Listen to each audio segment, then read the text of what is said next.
We're going to learn a quick way to brighten teeth.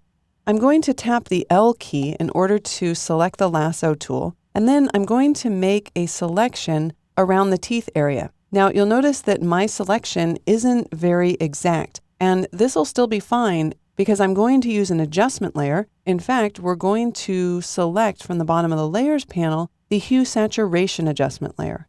And in the hue saturation adjustment layer, I don't want to use the decrease saturation for the entire master range, meaning all of the colors, because then I would have to make a really intricate selection. Instead, I'm going to double click where it says saturation to reset that.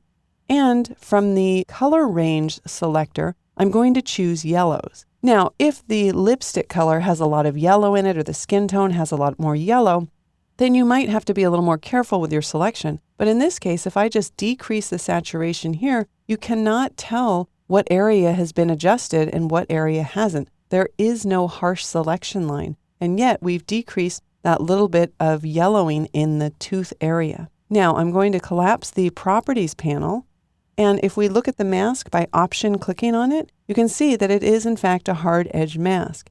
If you had a lip color that had a lot of yellow in it, what you could do to soften that mask would be to show your properties panel again, click on the mask icon up here, and then increase the feather a little bit just to get rid of that hard edge. All right, so I'll collapse the properties panel, and I need to make sure that I am now working on the background layer because I want to just get rid of the little distracting darker area of the tooth here. And the way I'll do that is I will select my patch tool. Now the patch tool allows me to draw a selection around an area, and the hotspot is the little tip of that black arrow.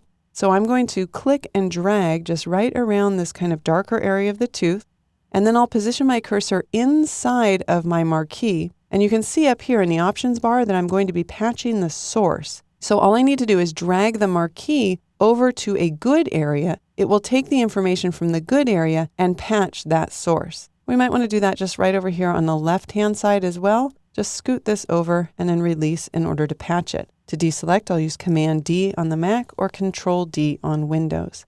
So that's just a quick way to remove that little blemish that was on the tooth.